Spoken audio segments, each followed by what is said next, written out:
नमस्कार दोस्तों, स्वागत है आपका अपने YouTube channel knowledge growth academy में। यहाँ पे हम अपने वीडियो की श्रृंखला को आगे बढ़ाते हुए पहुँच चुके हैं अपने नए टॉपिक पे, जहाँ हमने पढ़ना है समुच्चय के प्रकार। तो कुछ समुच्चय का प्रकार होते हैं, कुछ लिखे गए हैं, कुछ इनको देखने के बाद हम दूसरा वाला आगे जो भी है उनको देख लेंगे। तो सबसे पहला समुच्चय होता है रिक्त समुच्चय। रिक्त समुच्चय नाम से स्पष्ट है। रिक्त रिक्त मतलब होता है खाली, यानी कि जिसमें हमें कुछ भी नहीं मिले। ठीक है, यानी कि एक ऐसा समुच्चय या ऐसा समूह जिसमें हम एक भी एलिमेंट नहीं मिलेंगे उसे हम कहेंगे रिक्त समुच्चय। इसमें इसका नाम है एम्प्टी सेट या नल सेट। तो जैसे हो जाएगा कि 2 से विभाजित होने वाली विषम संख्या। तो विषम संख्याएं क्या होती हैं? जिन संख्या के अंत में 1, 3, 5, 7, 9 होता है उसे विषम संख्या कहते हैं। तो जो विषम संख्याएं होती हैं उन्हें अगर हम 2 से विभाजित करेंगे वो विभाजित न होकर हमेशा एक शेष देंगी। ठीक है, तो इस प्रकार हमें विषम संख्या को जो है 2 से विभाजित करेंगे तो हमें एक भी एलिमेंट उसमें नहीं मिलेंगे, तो ये एक नल सेट हो जाएगा। ठीक है, और इसी प्रकार भी हम कई ले सकते हैं। एग्जाम्पल ले सकते हैं, जैसे एक सिंग वाले जानवर का समुच्चय कोई भी नहीं मिलेगा। ठीक है, और उसके बाद से हम यदि ले लें कि मेकअप ना पोतने वाली लड़कियों का समुच्चय। अब कोई भी लड़की होती है तो बिना मेकअप पोते तो निकलेगी नहीं। ठीक है, मतलब मेकअप ना पोतने वाली लड़कियों का समुच्चय कुछ मिलेगा ही नहीं। ठीक है, अब ये परीक्षा में लिखना नहीं रहता है, लिखना रहता है ये वाला, जैसे 2 से विभाजित होने वाली विषम संख्या है। इसी प्रकार से हम ले सकते हैं कि हम कोई एक इक्वेशन लिख देते हैं, जैसे x स्क्वायर बराबर हो जाएगा 4 -4 ले लेते हैं। यहाँ पे x हमारा हो जाएगा रियल नंबर, मतलब वास्तविक संख्या। अब इसका मतलब समझिएगा, x के जगह पे हम कोई भी ऐसा एलिमेंट रखेंगे जो वास्तविक संख्या है, वो हमें -4 नहीं देगी। अगर हम -2 भी रखते हैं तो -2 का जब स्क्वायर करेंगे, -2 गुणे -2 तो हो जाएगा -+4 आ जाएगा, ये हमें नहीं मिलेगा। ठीक है, यानी कि इस प्रकार का जो समुच्चय होगा उसे हम कहेंगे रिक्त समुच्चय, जिसमें हमें एक भी एलिमेंट नहीं मिलता है। ठीक है, और सबसे बड़ी बात, इसे हम डिनोट करते हैं फाई से। ठीक है, फाई से डिनोट कर सकते हैं या ऐसे डिनोट कर सकते हैं। ये एक समूह, ये मझोला ब्रैकेट, कर्ली ब्रैकेट, जिसके अंदर कोई भी एलिमेंट नहीं है, नल है, ये खाली है। अब एक मिस्टेक पॉइंट आता है जहाँ पे लोग मिस्टेक करते हैं। अगर कर्ली ब्रैकेट के अंदर हम फाई लिख देते हैं तो ये हमारा रिक्त समुच्चय नहीं है, क्योंकि ये हो गया हमारा समुच्चय, इसके अंदर एलिमेंट है। फाई जो है वो एक एलिमेंट है, तो ये जो एक एलिमेंट, हमें एक एलिमेंट मिला, लेकिन ये रिक्त समुच्चय कैसे हो जाएगा? जब ये फाई अकेले रहेगा, ब्रैकेट में 1 नहीं रहेगा, ठीक है, तब ये रिक्त समुच्चय कहलाएगा। और हमें ब्रैकेट बनाना है तो हमको ऐसे खाली बनाना पड़ेगा, फाई बनाना है तो केवल फाई बनाना पड़ेगा। इसको उठा करके इसमें रख देंगे तो ये रिक्त समुच्चय के अंतर्गत नहीं आएगा, वो आएगा एकल समुच्चय में, जो कि ये वाला है। ठीक है, तो परिभाषा जो है, परिभाषा में आप ये लिखेंगे कि जिस भी समुच्चय या समूह में हमें एक भी एलिमेंट नहीं मिले उसे रिक्त समुच्चय कहते हैं। इसे फाई से डिनोट करते हैं या ऐसे डिनोट करते हैं। ठीक है, अब आ जाएंगे हम एकल समुच्चय पे। इसे इंग्लिश में बोलते हैं सिंगलटन सेट। नाम देख लीजिए, नाम से आधा तो क्लियर हो जाता है। एकल मतलब होता है एक, यानी कि सिंगल। जिस भी समुच्चय या समूह में हमें केवल एक एलिमेंट मिलते हैं उसे हम कहते हैं एकल समुच्चय। जैसे कि अगर हम लिख देंगे ऐसा केवल 5, ये हमारा एकल समुच्चय है। या फिर हम लिख देंगे 5, ये हमारा एकल समुच्चय है। या फिर हम लिख देंगे x + 3 बराबर 1। अब देखिए, इसका मतलब समझिए, x के जगह पे हम क्या रखेंगे कि इसमें 3 जोड़ने पर हमें 8 मिल जाए, तो हम रखेंगे 5। ठीक है, 5 रखेंगे, हमको 8 मिल जाएगा। अब देखिए, x के जगह पे और आप क्या रख सकते हैं कि 8 मिल जाए? आप ध्यान से सोचेंगे तो ऐसा कुछ भी नहीं है, 5 छोड़ के जिसमें आप 3 जोड़ें तो 8 मिल जाए।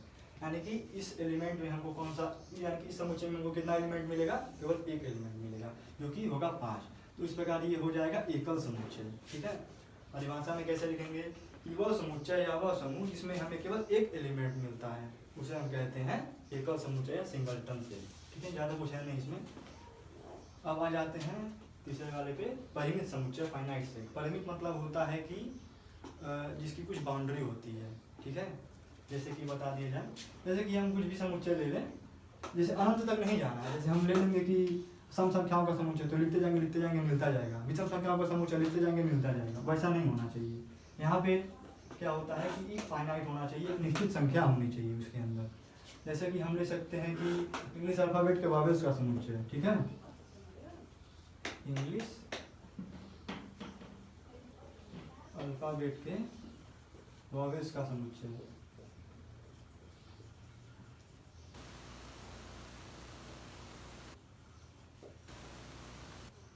ये हो जाएगा हमारे पास,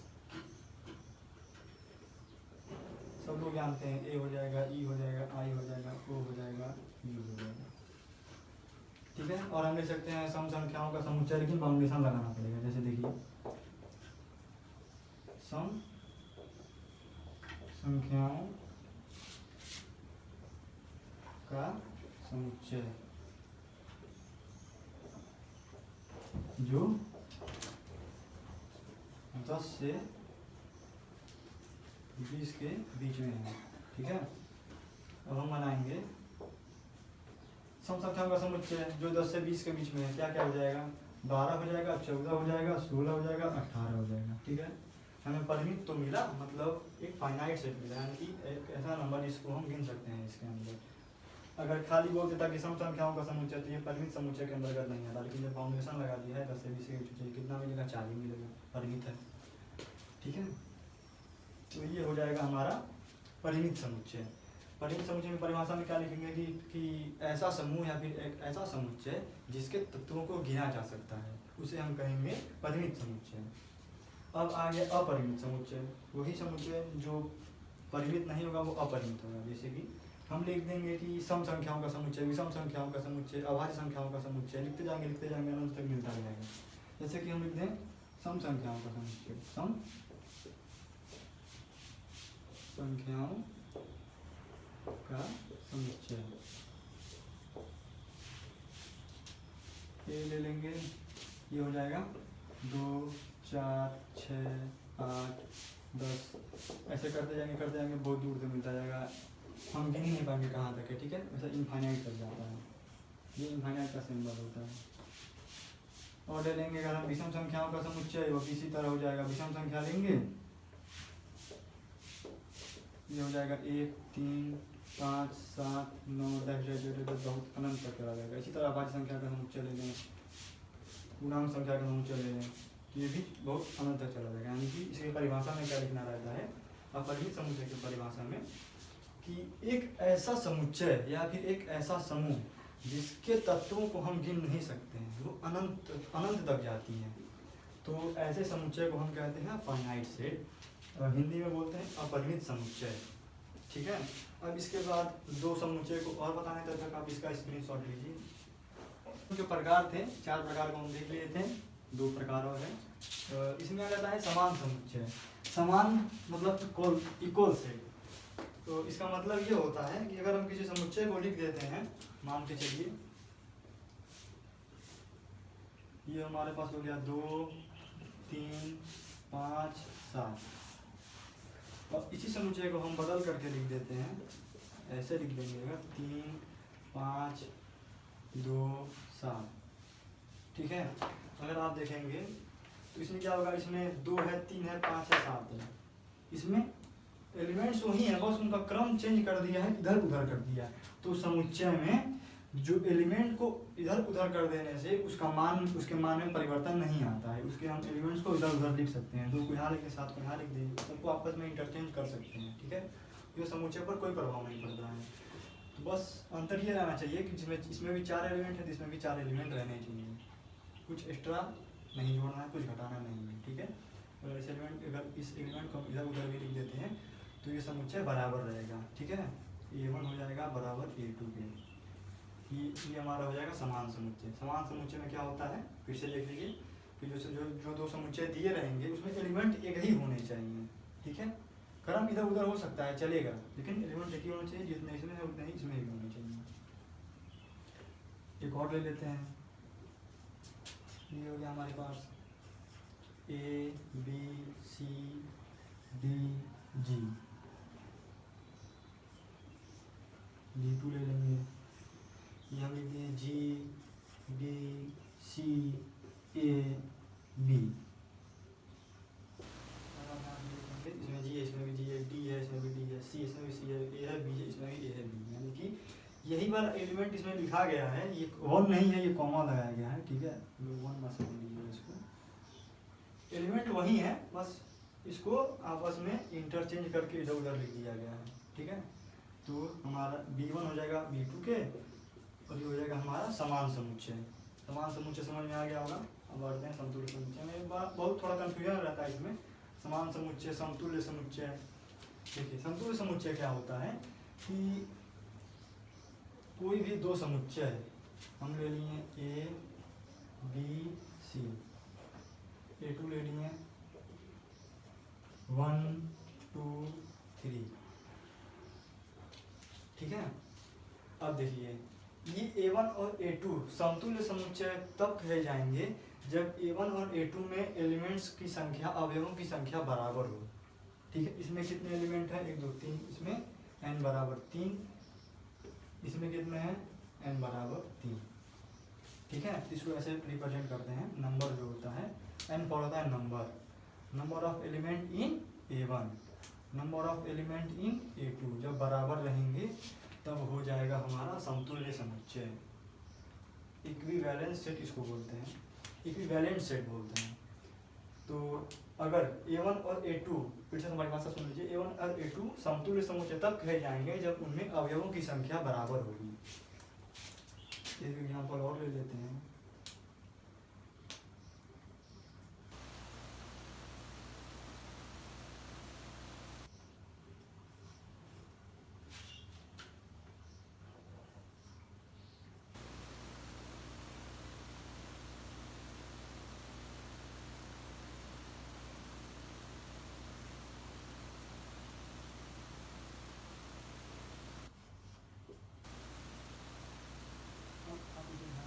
इसमें कितने एलिमेंट हैं, 1 2 3 4 5, इसमें कितने एलिमेंट हैं, 1 2 3 4, ये 0 है, ये 0 है, और ये है हमारा O।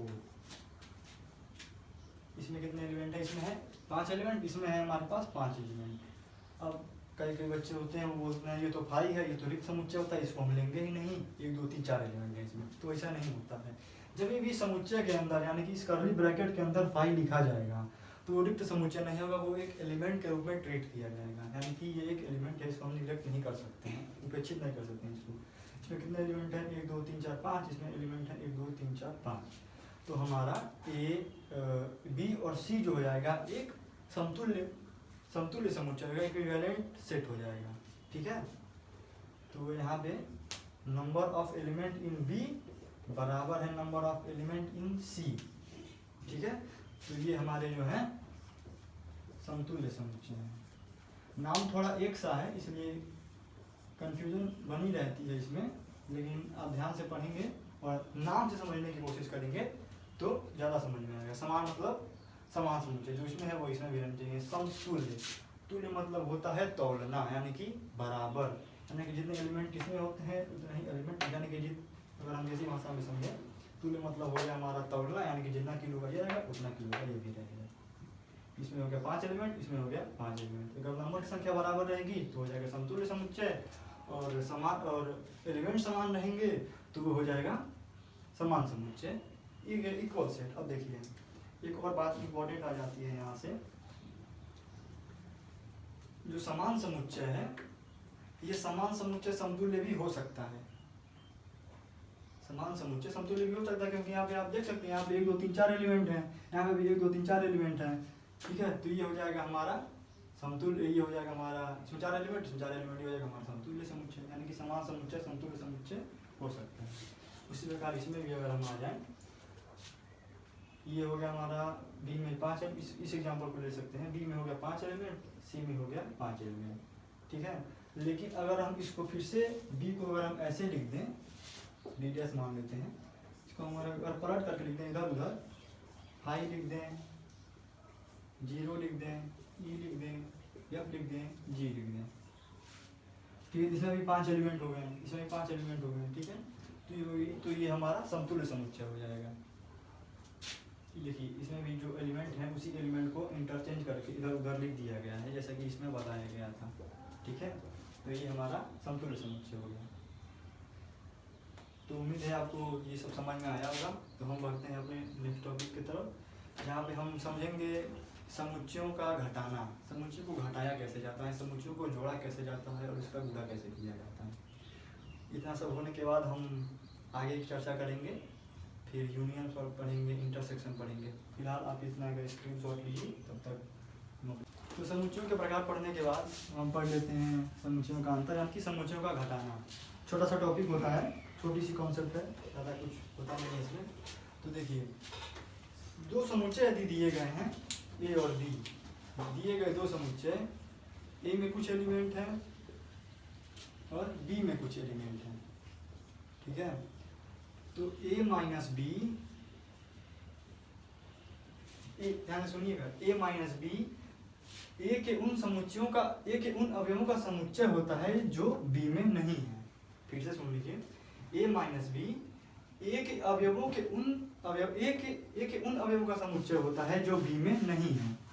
इसको लिखते हैं x colon x belongs to A and not belongs to B, ठीक है। ये हो गया हमारा किताबी भाषा जो किताबों में लिखा रहता है। अब हम इसको एग्जाम्पल के माध्यम से समझते हैं। यदि ए कोई एलिमेंट दिया हुआ है, ए हो गया, बी हो गया, सी हो गया, डी, ई, एफ, और यहीं पे हम बी ले लेते हैं। ए हो गया, सी हो गया, डी हो गया, एफ हो गया, ठीक है। अब ध्यान से सुनिएगा, बोला गया है कि ए माइनस बी समुच्चय ए के उन अवयवों का समुच्चय होता है जो बी में नहीं है। देखिए, ए के उन अवयवों का समुच्चय जो बी में नहीं है। ए है, काट देंगे इसको, तरीका बता रहे हैं, एग्जाम ऐसे काटा नहीं है। जो मैच करेगा उसको काट देंगे। बी मैच किया, बी नहीं है, सी मैच किया, काट देंगे, डी मैच किया, काट देंगे, ठीक है। अब हमारे पास क्या क्या बच गया, बी बच गया, ई बच गया, एफ बच गया, ठीक है। एफ इसमें भी है, एफ काट दिया जाए। अब क्या बच गया, बी बच गया और ई बच गया। अगर हम एक एलिमेंट इसमें और बढ़ा लेते हैं समझाने के लिए, आपको एच मान लीजिए, ठीक है। हमारे पास बच गया, बी बच गया, ई बच गया और यहाँ पे बच गया एच, ठीक है। तो हम एच को नहीं लेंगे, हम केवल लेंगे किसको, बी को और ई को, क्योंकि परिभाषा में ये बोला गया है, परिभाषा में ये बोला गया है कि जो a माइनस बी निकलेगा वो a के अवयवों का समुच्चय होना चाहिए, ठीक है। यहाँ पे भी देखिए, x जो है बिलोंग्स टू a है and not belongs to b, यानी कि हमारा जो निकलेगा वो b, e निकलेगा। h हम नहीं लिखेंगे, क्योंकि जब h लिखेंगे वो b का भी पार्ट हो जाएगा, b का एलिमेंट हो जाएगा। लेकिन यहाँ पे देखिए, x जो है not belongs to b। Simple फंडा ये है, a माइनस बी करेंगे, जो मैच करेगा उसको काट देंगे और जो समुच्चय ए में मिलेगा उसी को लिख देंगे, ठीक है। ये हमारा हो जाएगा किताबी भाषा समझने के लिए, और ये हमारा हो जाता है एग्जाम्पल। समझना एक बात है और एग्जाम में लगाने का तरीका लेना एक बात है, ठीक है। ये ए माइनस बी निकला, ये हो गया, ये हो गया बी, ठीक है। अब देखिए सबसे इम्पोर्टेंट चीज, अगर हम बी माइनस ए निकालना चाहें तो कैसे निकलेगा। नॉर्मल हम जो गुणा जोड़ घटाना करते हैं तो 10 में से 5 गया 5, और जब उल्टा करते हैं 5 में से 10 गया तो -5, ठीक है। तो यहाँ पे ऐसा नहीं होता है, यहाँ पे थोड़ा सा कहानी अलग हो जाएगा। देखिए, अगर हम यहीं से उठाते हैं तो यही इन दोनों ए और बी को हम लेकर के चलते हैं। जब बी माइनस ए लिखेंगे तो हम क्या लिखेंगे, बी में क्या क्या है, ए है, सी है, डी है, एफ है, एच है, माइनस ए में क्या है, ए में A B C D E F, A B C D E F. अब देखिए बोला क्या गया है कि जो एलिमेंट मैच करेगा उसको काट देंगे। देखिए, काटा जाता है खाली अपने समझने के लिए, एग्जाम में काटेंगे तो एग्जामिनर काट देगा, आपको नहीं सवाल हो। देखिए, बी माइनस ए के लेंगे, ए मैच किया काट देंगे, सी मैच किया ये भी काट देंगे, डी मैच किया ये भी काट देंगे, एफ मैच किया, ये भी काट देंगे, ठीक है। अब देखिए, अब हमारे पास क्या बच गया, इसमें बच गया खाली एच, इसमें बच गया बी और ई। देखिए जब हम ए माइनस बी कर रहे थे तो हम खाली तो घटाना यानी कि काटने के बाद हम एक एलिमेंट को ले रहे थे जो पहले लिखा हुआ था। यहाँ पे हम क्या करेंगे, घटाना करने के बाद हम बी के एलिमेंट को लेंगे, जो पहले लिखा रहेगा उसी एलिमेंट को लेंगे, ठीक है। तो ये हमारा बी माइनस ए जो हो जाएगा उसमें हमको क्या मिलेगा, केवल मिलेगा एच।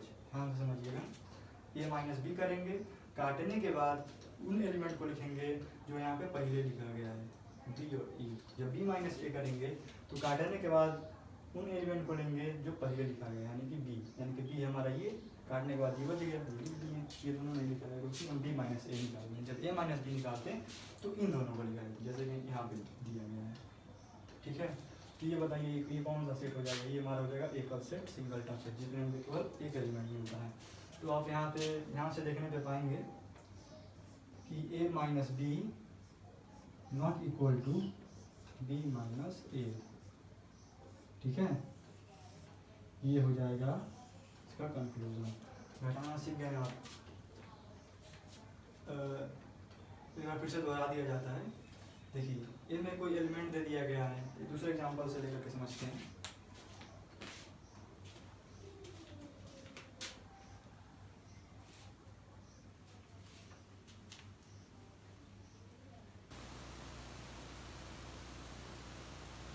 हम चलिए हम ए माइनस बी निकाल रहे हैं।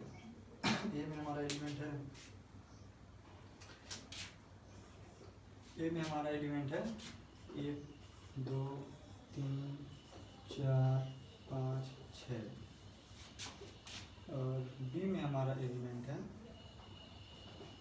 1 2 4 6 7 10 और एक और ले लेते हैं, आगे ले लेते हैं। चलिए यहाँ से हमको निकालना है ए माइनस बी। ए माइनस बी निकालने के लिए हम क्या करेंगे, मैच करेगा एक काट देंगे, 2 मैच कर गया 2 भी काट देंगे, 4 मैच किया काट देंगे, 5 मैच किया काट देंगे, 6 मैच किया 6 भी काट देंगे।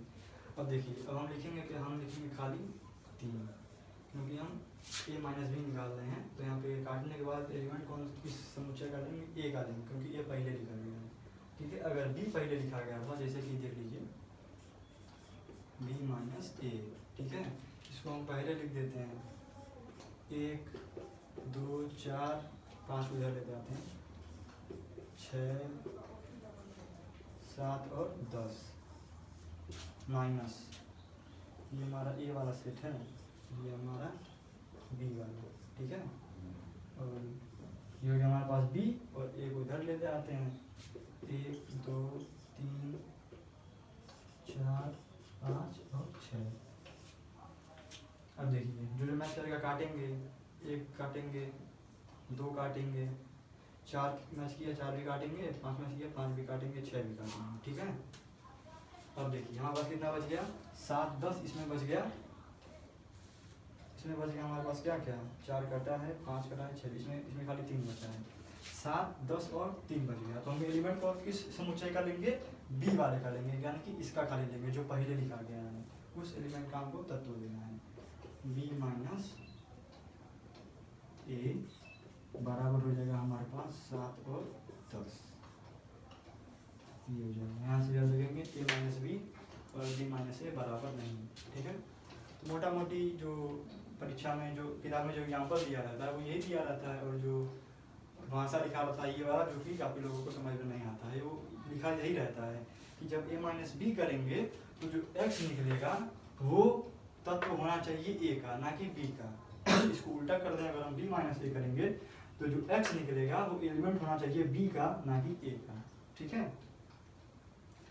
तो ये हो गया 2 समुच्चयों का अंतर। समझ में आ रहा तो स्क्रीनशॉट ले लीजिए, बाकी कोई दिक्कत नहीं है।